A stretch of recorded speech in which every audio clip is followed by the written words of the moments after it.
ನಮಸ್ತೆ, ಸ್ವಾಗತ ಸುಸ್ವಾಗತ. ಇದು ವಿ ಪಿ ಕಿಚನ್ ಡೈರೀಸ್. ನಾನು ವಿಜಯಲಕ್ಷ್ಮಿ ಬಡ್ಗೆ. ನಾನಿವತ್ತು ಬಾದಾಮ್ ಲಾಡು ಮಾಡೋದು ಹೇಗೆ ಅಂತ ತೋರಿಸ್ತೀನಿ. ಬನ್ನಿ, ಬಾದಾಮ್ ಲಾಡು ಮಾಡೋದು ಹೇಗೆ, ಅದಕ್ಕೆ ಏನೆಲ್ಲ ಬೇಕು ಅಂತ. ಒಂದು ಬಾಣಲೆ ಇಟ್ಕೊಂಡು ಸ್ವಲ್ಪ ತುಪ್ಪ ಹಾಕಿ, ನಾನು ಗೋಡಂಬಿ, ದ್ರಾಕ್ಷಿ, ಬಾದಾಮಿ, ಡ್ರೈ ಫ್ರೂಟ್ಸ್ ಹಾಕಿ ಸ್ವಲ್ಪ ತುಪ್ಪದಲ್ಲಿ ಚೆನ್ನಾಗಿ ಹುರಿದು ತೆಗಿತಾ ಇದ್ದೀನಿ.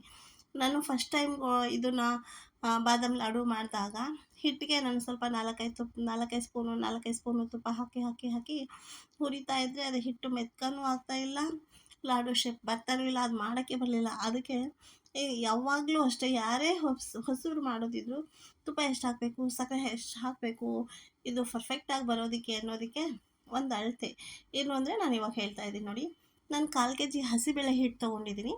1/4 kg ಹಸಿಬೇಳೆ ಹಿಟ್ಟು, 1/4 kg ಸಕ್ಕರೆ ಪೌಡ್ರು ಮತ್ತು 1/4 kg ತುಪ್ಪ. ಈ 3 ಸಮ ಪ್ರಮಾಣದಲ್ಲಿ, ಯಾವುದೇ ನೀವು 1/4 kgಗೆ ಅಂತಲ್ಲ, ಅರ್ಧ kg ಆದರೂ ತೊಗೊಳ್ಳಿ, 1 kg ಆದರೂ ತೊಗೊಳ್ಳಿ. ತುಪ್ಪ ಎಷ್ಟು ತೊಗೋತೀರೋ ಸಕ್ಕರೆನೂ ಅಷ್ಟೇ, ಸಕ್ಕರೆ ಎಷ್ಟು ತೊಗೊತೀರೋ ಹಸಿಬೇಳೆ ಹಿಟ್ಟೂ ಅಷ್ಟೇ ಸಮ ಪ್ರಮಾಣದಲ್ಲಿ ತೊಗೊಂಡಾಗ ಒಂದು ಸ್ವಲ್ಪನೂ ಈ ಬೇಸನ್ ಲಾಡು ಏನು ಕೆಡೋದಿಲ್ಲ, ವೇಸ್ಟ್ ಆಗೋದಿಲ್ಲ, ಅಷ್ಟು ನೀಟಾಗಿ ಸೂಪರಾಗಿ ಬರುತ್ತೆ. ನಂಗೆ ಗೊತ್ತಿಲ್ಲದಿರೋವಾಗೆಲ್ಲ ನಾನು ಈ ಥರ ಮಾಡಿದ್ದೆ. ಅಮ್ಮ ಹೇಳಿದ್ರು ನನಗೆ ಸಮ ಪ್ರಮಾಣದಲ್ಲಿ ಹಾಕಬೇಕು, ಅವಾಗ ಲಾಡು ನೀಟಾಗಿ ಬರುತ್ತೆ ಅಂತ. ತುಪ್ಪ ಇವಾಗ ನಾನು 1/4 kg ಹಾಕ್ತೀನಿ ಅಂತ ತಪ್ಪಕ್ಕಂತ 1/4 kg ಒಂದೇ ಸತಿ ಹಾಕಿಲ್ಲ, 4-5 ಬ್ಯಾಚಲ್ಲಿ ಸ್ವಲ್ಪ ಸ್ವಲ್ಪ ಹಾಕಿ ಚೆನ್ನಾಗಿ ಹುರಿದು ಮಾಡಿರೋದು. ನಾವೆಷ್ಟು ಚೆನ್ನಾಗಿ ಹಿಟ್ಟು ಜಾಸ್ತಿ ತುಪ್ಪ ಹಾಕ್ತೀವೋ, ಎಷ್ಟು ಚೆನ್ನಾಗಿ ಹಿಟ್ಟು ಹುರಿತೀವೋ ಅದ್ರ ಮೇಲೆ ಲಾಡು ಬರುತ್ತೆ. ಒಂದು ನಿಮಿಷ, ವಿ ಪಿ ಕಿಚನ್ ಡೈರೀಸ್ ಯಾರೆಲ್ಲ ನೋಡ್ತಾ ಇದ್ದೀರೋ, ಸಬ್ಸ್ಕ್ರೈಬ್ ಮಾಡ್ತಾ ಇದ್ದರೆ ಸಬ್ಸ್ಕ್ರೈಬ್ ಮಾಡ್ಕೊಳ್ಳಿ, ಮರೀದರೆ ಸಬ್ಸ್ಕ್ರೈಬ್ ಮಾಡ್ಕೊಳ್ಳಿ. ಇವಾಗ ನೋಡಿ, ನಾನು ಮತ್ತೆ ತುಪ್ಪ ಹಾಕ್ಕೊತಾ ಇದ್ದೀನಿ. ಚೆನ್ನಾಗಿ ತುಪ್ಪ ಹಾಕಿ ಸಿಮ್ ಉರಿಯಲ್ಲಿಟ್ಟು ಆದಷ್ಟು ನೀಟಾಗಿ ಹಿಟ್ಟು ಗಮ್ಮನವರೆಗೂ ಹುರ್ಕೋಬೇಕು. ಇದು ನಾನು ತೋರಿಸಿರೋ 3-4 ನಿಮಿಷದಲ್ಲಿ ಲಾಡು ಆಗೋಲ್ಲ, ತುಂಬ ಟೈಮ್ ಬೇಕು.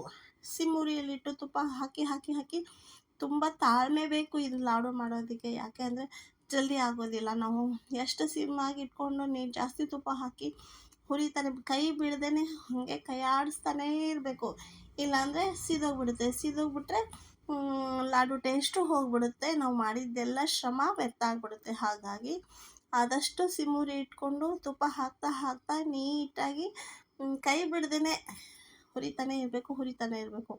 ಅವಾಗ ಮಾತ್ರ ತುಂಬ ಚೆನ್ನಾಗಾಗುತ್ತೆ, ತುಂಬ ಟೇಸ್ಟಿ ಆಗುತ್ತೆ. ವಾವ್, ಎಷ್ಟು ಚೆನ್ನಾಗಿ ಮಾಡಿದ್ದೀರಾ, ಸೂಪರಾಗಿ ಮಾಡಿದ್ದೀರಾ ಅಂತ ನಾವು ಅಷ್ಟು ಟೈಮ್ ತೊಗೊಂಡು ನೀಟಾಗಿ ಕಷ್ಟಪಟ್ಟು ಮಾಡಿರೋದಕ್ಕೆ ಎಲ್ಲರೂ ಇಷ್ಟಪಟ್ಟು ತಿಂತಾರೆ ಅಂತ ಹೇಳೋಕ್ಕೆ ಇಷ್ಟಪಡ್ತೀನಿ. ಮತ್ತು ಇವಾಗಿದು ಏಲಕ್ಕಿ ಲವಂಗ ಪೌಡ್ರು, ಸ್ವಲ್ಪ ಸಕ್ಕರೆ ಹಾಕ್ಕೊಂಡು, ಸಕ್ಕರೆಯಲ್ಲಿ ಏಲಕ್ಕಿ ಲವಂಗ ಮತ್ತು ಹಾಕ್ಕೊಂಡು ಎಲ್ಲ ಪೌಡ್ರ್ ಮಾಡ್ಕೊಂಡಿದ್ದೆ. ಆಮೇಲೆ ಅದು ಏಲಕ್ಕಿ ಲವಂಗ ಸಕ್ಕರೆ ಪೌಡ್ರು ಎಲ್ಲ ಹಾಕಿ ಡ್ರೈ ಫ್ರೂಟ್ಸ್ ಹಾಕಿ ಕೈ ಆಡಿಸಿ, ಮತ್ತು ನಾನು 1/4 kg ಸಕ್ಕರೆನ ಅದನ್ನು ಕೂಡ 1/4 kg ಇದಕ್ಕೆ ಸಮ ಪ್ರಮಾಣನೇ ತೊಗೊತೀವಿ ಅಂದ್ಬಿಟ್ಟು ಟಪಕ್ಕಂತ ಒಂದೇ ಸತಿ ಸಕ್ಕರೆ ಹಾಕ್ಕೊಂಡಿಲ್ಲ. ಅದನ್ನು ನಿಧಾನಕ್ಕೆ ಹಾಕಿ 1-2-3 ಬ್ಯಾಚಲ್ಲಿ ಹಾಕಿ ನೀಟಾಗಿ ಚೆನ್ನಾಗಿ ಕೈ ಆಡಿಸಿ ಸ್ವಲ್ಪ ಹಿಟ್ಟು ನಾದ್ಕೊಂಡು ಲಾಡು ಮಾಡಿರೋದು. ಇಷ್ಟೇ, ಇದು ಮಾಡೋದು ಈಸಿಯಾಗಿದೆ, ತುಂಬ ಟೇಸ್ಟ್ ಆಗುತ್ತೆ. ನೀವು ಕೂಡ ಮಾಡಿ ಟೇಸ್ಟ್ ಹೇಗೆ ಬಂತು ಅಂತ ಕಮೆಂಟ್ ಮಾಡಿ ಅಂತ ಹೇಳ್ತಾ, ನಮಸ್ತೆ, ಧನ್ಯವಾದ. ಮತ್ತೆ ಒಂದು ವಿಡಿಯೋ ಜೊತೆ ಬರ್ತೀನಿ ಅಂತ ಹೇಳ್ತಾ, ನೀವು ಕೂಡ ಮಾಡಿ ಚಾನಲ್ನ ಸಬ್ಸ್ಕ್ರೈಬ್ ಮಾಡ್ಕೊಳ್ಳಿ.